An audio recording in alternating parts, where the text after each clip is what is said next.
조그마한 골목이 있거든요. 근데 그 골목을 삥 뜯기는 장소라고 생각하시면 돼요. 거기 안에 그 형님들, 도봉산 형님들이 거기서 맞담배를 펴요. 맞담배를 피는데 그쪽 안에 골목에 들어간다. 양아치가 아닌 사람이 들어가면 거의 90%가 삥 뜯기는 그런 장소였었거든요. 성인들도 좀 들어가기 힘든 그런 골목에 있었어요. 안녕하세요. 유튜브를 통해 세상과 소통하고 싶은 문용환입니다. 인천 사는 남성분을 모셔왔는데 인천이 말이 되게 많잖아요. 그래서 얘기 한번 들어볼까 합니다. 간단하게 자기소개 좀 부탁드릴게요. 안녕하세요. 저는 인천에 살고 있는 30대 남자입니다. 인천에서 얼마나 사셨어요? 한 30년 넘은 것 같습니다.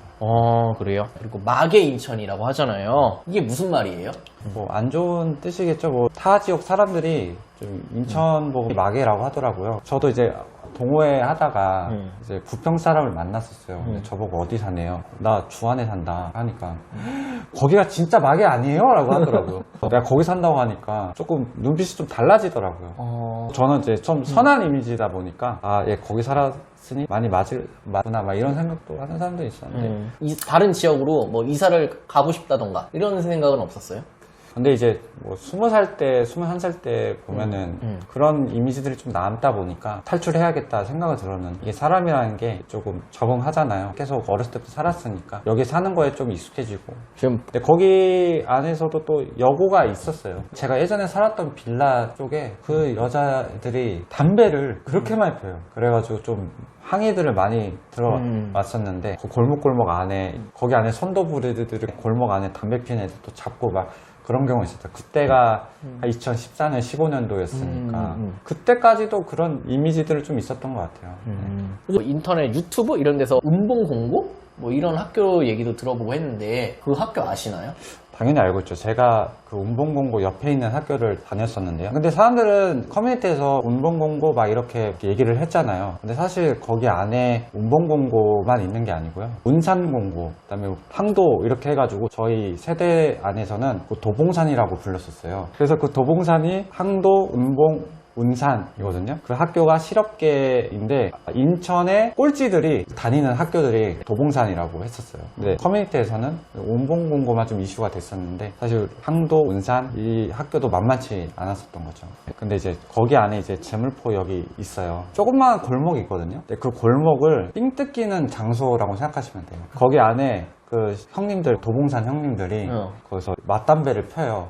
맞담배를 피는데 그쪽 안에 골목에 들어간다. 양아치가 아닌 사람이 들어가면 거의 90%가 삥 뜯기는 그런 장소였었거든요. 성인들도 좀 들어가기 힘든 그런 골목에 있었어요. 거기가 조금 무서웠고. 현재 인천은 어때요? 그러니까 인천대가 송도로 넘어가는 시점부터 좀 많이 그런 부분이 좀 줄어들었었어요. 제가 이제 80년대 후반 세대 사람이다 보니까 그 사람들에서는 되게 유명했었거든요.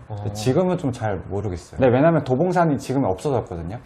운봉이 없어졌고 나중에 뭐 예술고등학교로 바뀌었는데 좀 그런 실업계인 사람들이 없어져서 지금은 좀 많이 좋아진 걸로 알고 있어요. 인천에서 눈만 마주치면은 약간 시비가 걸린다. 뭐 이런 말도 있던데요. 그러니까 그런 애들이 이제 커가지고 성인이 되면은 온몸에 막 문신도 하고 그런 장소들이 주안에 있어요. 2030 거리라고 있거든요. 거기에 이제 문신한 형들도 있고 항상 욕하는 소리들이 계속 들려요. 그냥 말 소리가 다 그냥 시읍비읍, 그러니까 막 이런 단어들이 들려요. 거기 가면은 항상 그 삐끼 있어요. 눈 마주치면은 시비 거는 사람들도 있어요. 저처럼 조금 이제 조용한 사람들은 좀 무서운 그런 것들이 있었죠. 인천에 살면서 기억나는 에피소드 좀 있을까요? 제가 본 기억 중에 하나 말씀드리면 그 운봉공고 실업계 학교들 있잖아요. 언덕으로 올라가야 돼요. 올라가는데 거기에 이제 폭주족들이 오토바이 타고 그냥 올라가는 경우도 봤고 이제 등교가 이제 또 8시, 7시 반 이렇게 등교를 하잖아요. 근데 그 친구들은 10시나 11시에 등교를 해요. 1시간 있다가 다시 또 학교를 하고 그런 패턴들을 좀 보긴 했었어요. 그게 돼요? 선생님은 가만히 있어요? 선생님들은 조금 무서워하는 선생님도 좀 있는 걸로 알고 있어요. 선생님들이 학생을 무서워해요? 그쵸. 예. 저보다 한 살 아래인 사람인데 선생을 때렸다라는 거를 제가 그 선생님한테 들었었어요. 그 학생이 제적당하고 그런 경우도 있었거든요. 무섭다. 지금 인천에 계속 살고 계시는데 네. 살만해요? 이게 인천대가 없어지고 개발이 돼서 이제 좀 약간 활성화가 돼가지고 그러니까 인천 LEA라는 그런 커다란 건물을 만들어서 거기 아파트도 많이 짓고 신혼부부들이 많이 이제 와가지고 정착해서 네. 살고 있어가지고 예전처럼 그런 막 무서운 분위기는 아니에요. 엄청 나아졌고요. 그리고 또 말씀드리면 그때 당시에는 인천대학교가 안에 있었거든요. 이거는 제가 들은 썰인데 도봉산 이런 학생들이 인천대 학생을 좀 괴롭힌 경우가 있었대요. 근데 이제 인천대학교 안에 체육학과인 사람들이 있었거든요. 그 사람들이 열받아가지고 단체로 이제 좀 진압했다는 이야기가 있었는데 커뮤니티에는 몇 년 전에 그런 썰들이 돌더라고요. 그러면은 일진 출신의 그런 분들은 이제 30대가 되고 40대가 되고 어떤 일을 해요? 이거는 뭐 제가 꺼서 말씀드리는데 그런 사람들 중에 뭐 중고차로 좀 일한다거나 또 대부업계 사채 쪽으로 넘어가는 사람들도 많이 봤어요. 조직생활 하시는 사람들도 많이 봤고. 그래서 약간 편견이 있나 보다. 네, 중고차가 좀 많이 빠져요. 근데 왜 인천에 그런 사람들이 몰려 있을까요? 일단은 인천이 좀 낙후된 동네가 많이 있어요.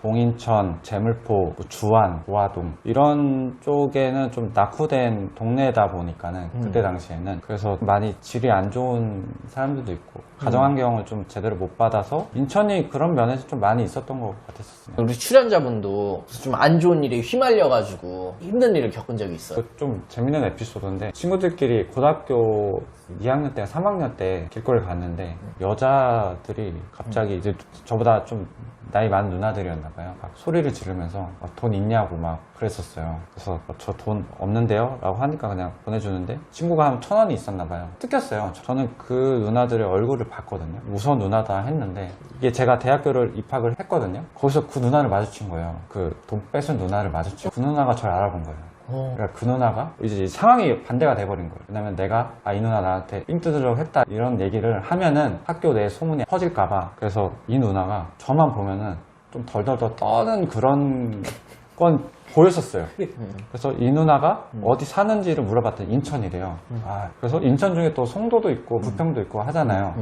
그래가지고 근데 좀 미행을 한 게 아니고 몰래 딱 그 누나랑 같이 이제 전철 탔는데 어디에 내릴까 봤거든요. 근데 동암에서 내리더라고요. 주안이랑 좀 가깝거든요. 한 90% 이 누나다 이 생각은 했었고 그 이후에 뭐 과가 안 맞았는지 졸업은 안 한 걸로 알고 있어요. 그 이후에는 잘 못 봤었어요. 인천이 되게 크잖아요. 뭐 송도 이런 데는 되게 이미지가 좋은 것 같거든요. 그때 당시에는 송도가 신도시로 개발되고 있었던 상황이어서 사실 그 송도보다 그 연수구 이쪽이 조금 그래도 좀 인천 사이에서 좀 부유하다 뭐 이렇게 인식을 했었고요. 그리고 또 인천 내에서도 또 사실 그 송도, 부평, 청라, 서구 이런 쪽에는 사실 그런 센 이미지 이런 건 없었거든요. 근데 이제 서울 사람들은 그냥 인천이라고 하면은 다 그런 축으로 보니까 좀 억울해 하시는 분들도 있어요. 사실 찐은 그 도화동, 제물포, 동인천 이런 쪽이 좀 찐이었거든요. 찐이라는 좀 안 좋다.